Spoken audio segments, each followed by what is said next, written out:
प्रियजनांनो, कसे आहात? ठीक आहात का? प्रभूची दया सकाळी नवीन असते. ही सकाळ प्रभू तुम्हाला आशीर्वाद देतो. प्रभूचा शोध घेतला का? सकाळी उठताच तुम्ही त्याचा चेहरा शोधला पाहिजे. त्याने काय बोलले ते ऐकले पाहिजे. तुम्ही शास्त्राचा ध्यान केला पाहिजे. मग त्याची कृपा तुम्हाला आधार देईल आणि मार्गदर्शन करेल. आजच्या दिवशी सुद्धा पहा, स्तोत्रसंहिता 34 वचन 5 मध्ये काय आहे? ज्यांनी त्याच्याकडे पाहिले ते प्रकाश पावले, त्यांची मुखे लज्जेने कदापि काळवंडणार नाही. प्रभू तुमच्याकडे पाहून म्हणतोय, तुमचा चेहरा लज्जित होणार नाही. मी तुम्हाला लज्जित होऊ देणार नाही. कदाचित तुम्ही आता कठीण परिस्थितीत असाल. तुम्हाला कदाचित वाटत असेल की मी लाजिरवाणा होईल का, किंवा हा प्रश्न कसा संपेल. कदाचित तुम्ही तणावपूर्ण परिस्थितीत आलात, भीती वाटत असेल.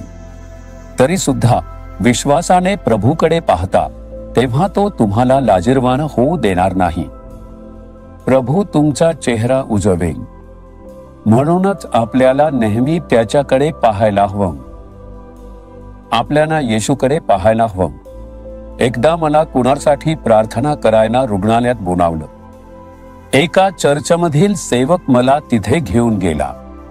मी त्याच्या सोबत गेलो. जेव्हा मी रुग्णालयात प्रवेश केला तेव्हा मी पाहिलं की एक भाऊ मृत्यूपंथावर झुंज देत होता. तिथे भांडण चालू होतं आणि तिथे गोंधळ माजला होता. मी चौकशी केली तेव्हा आजारी व्यक्तीच्या पत्नीने सांगितलं, डॉक्टरांनी आशा सोडली आहे आणि ते आम्हाला सांगत आहेत की त्याला घरी घेऊन जा. मला एक प्रार्थना करणारी बाई माहित आहे. आपल्याला तिथे जाऊन प्रार्थना करायला हवी. त्यांच्या घरातील दुसऱ्या व्यक्तीने सांगितलं, मला एक देवाचा सेवक माहित आहे आणि फक्त त्याच्याकडेच प्रार्थनेसाठी जावं.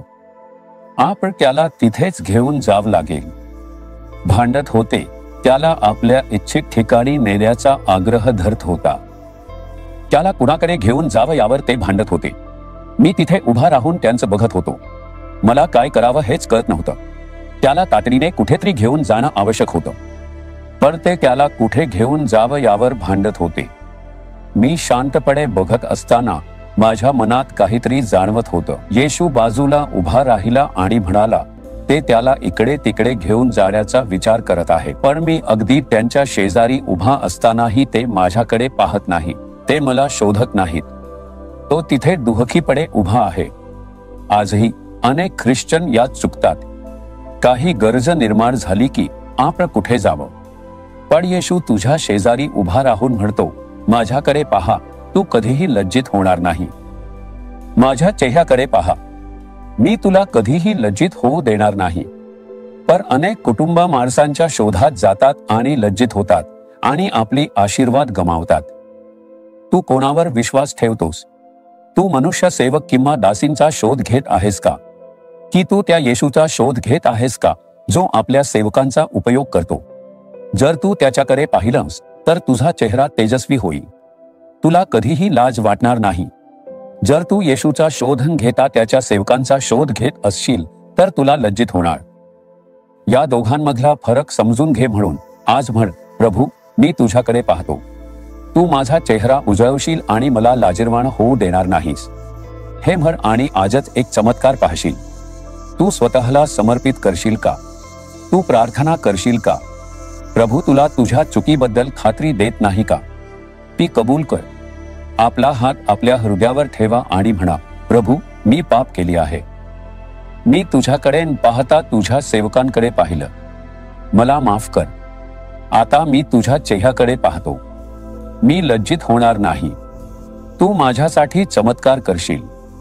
माझा विश्वास आहे की या बाबतीत एक चमत्कार होणार आहे. येशूच्या नावाने आमेन, आमेन.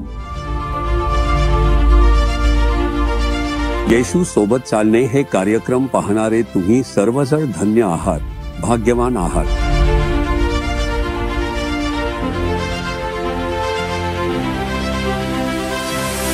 जगभरातील लाखो लोक हा कार्यक्रम पाहून बायबलमधील वचनांमुळे मिळणारे आशीर्वाद आणि येशू ख्रिस्ताच्या उपस्थितीमुळे मिळणारे आशीर्वाद अनुभवत आहेत. हे केवळ एका विशिष्ट धर्मासाठी असलेले एक सेवकाई नाही. येशू ख्रिस्त हे देखील केवळ एका धर्माचे प्रभू नाही, ते सर्वांसाठी प्रभू आहेत.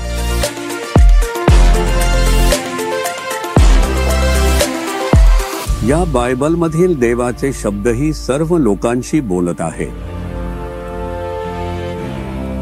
म्हणून तुम्हाला ओळख असलेले मित्र, नातेवाईक कोणालाही प्रभूची ओळख करून दिल्यास त्यांनाही आशीर्वाद मिळेल.